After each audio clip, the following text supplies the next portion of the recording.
Hey everyone, welcome back to my channel. So today is a tough topic for a lot of people to hear, but the American dream is over, and I'm going to tell you exactly why the American dream is over.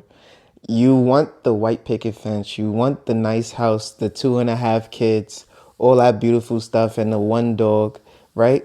But we all know that history tends to repeat itself. And in our history, we have seen that every 6 to 7 years, people over the age of 32 years old are refinancing their mortgages to longer years, or they're selling their homes and moving on to something else. So let me tell you exactly why the American dream is over with that as our president, right? When you have to refinance your property every 6 to 7 years, you're essentially paying the bank more in interest than you're paying yourself in principal, right? Because as that amortization schedule starts on a 30-year loan, is going to be more towards the bank in the earlier years and then more towards you in the later years. So once you hit that 7 year mark, you're going to start paying yourself more and more and more. Obviously, it's every single month that it's a little bit more. But after that 7 year mark, you're going to see strides in what you're paying the bank versus what you're paying yourself in principal, right?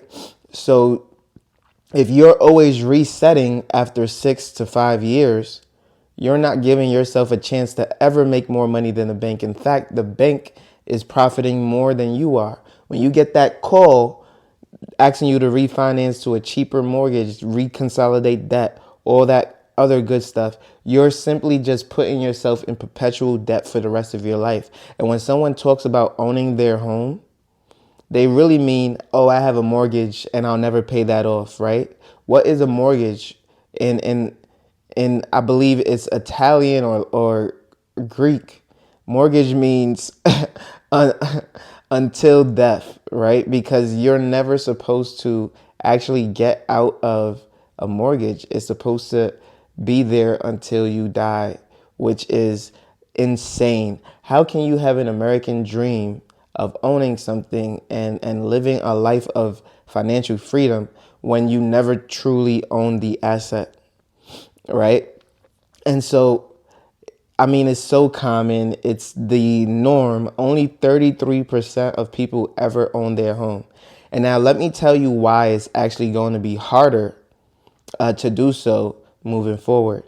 So we just hit a peak in time where interest rates were the lowest it has ever been. 0% Fed rate allowed for 2% mortgages. And obviously, that's the creme de la creme in terms of interest, but we also had higher prices than ever before.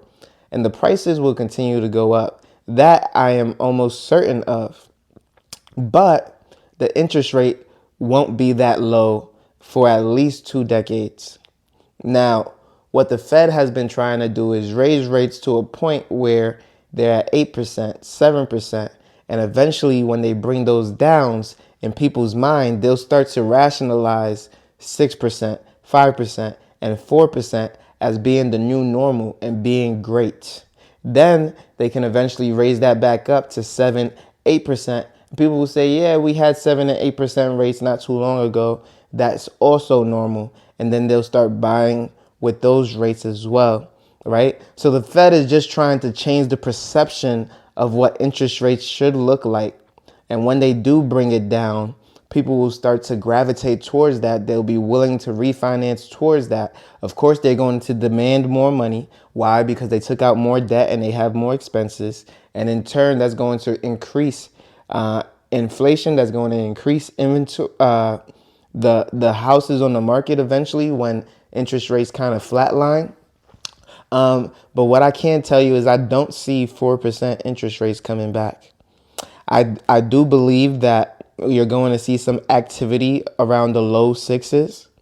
And then I believe that they're truly going to settle around the mid fives. So like 5.5 If you really have good credit, it'll be around 5.3. And if you're really lucky, I'm saying lucky, you might be able to hit a 4.9 or 4.875%. And that's with excellent credit. That's with at least 10% down. And maybe you might still have to go FHA and have that PMI permanently in order to get that type of interest rate. You're going to have to do the math and see if that's better than going conventional where the PMI drops off after 20%. Yes, a little bit of calculations will help you in order to understand what is best for you.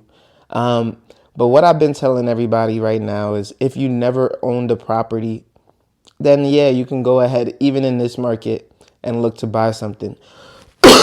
The reason why I'm saying that is if you can find a property that is cheaper than rent, but also able to go up in value, also a decent area. It doesn't have to be the best, but it provides you some type of stability. It provides you the ability to pay yourself in principal, and it provides you the ability to actually grow with inflation. Then I would definitely do that. Now, if you already have properties and you have some capital, I would advise people, unless it's a creme de la creme deal, which is very, very difficult to find. I know that is very, very difficult to find, at least in my market.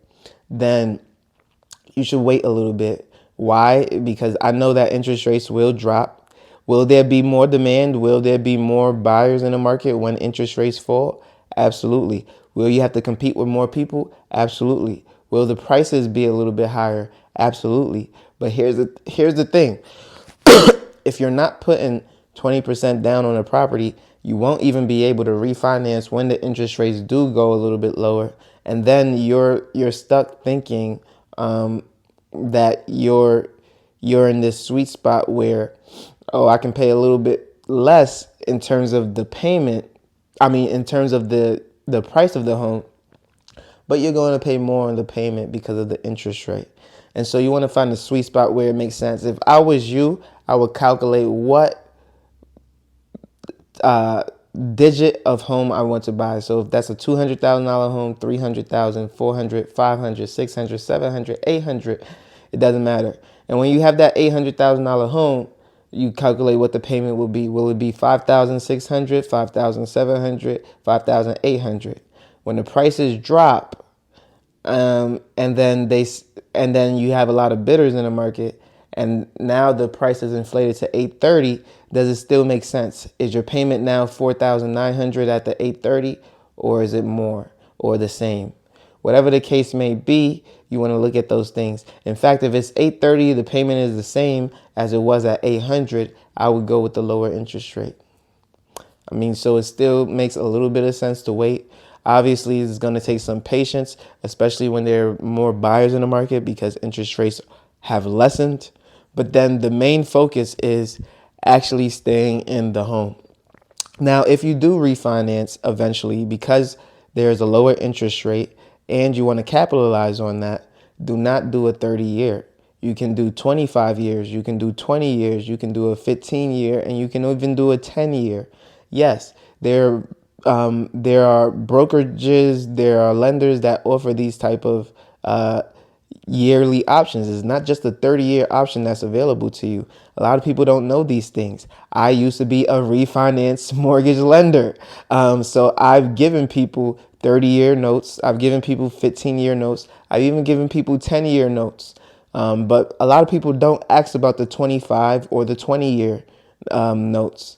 So mortgages. So in that case, if you don't ask about it, you won't get help. And this is why you need to watch these type of videos, because I'm going to give you information that people are just not aware of, right? You only think that there's a 30-year option. You only think that there's a 15-year option.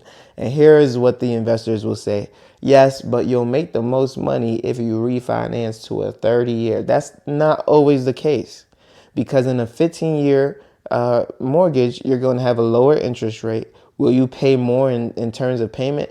Absolutely. But what happens when you actually pay off the property? Don't you get 100% of the damn rent? Yes, you do. So why would you always want to carry a mortgage? It doesn't make sense. Even if it's $200 a month, when you can be making 100% of something, why make 90% of it? So yes, there is a good time to carry debt, especially when you can use that debt to purchase more stuff.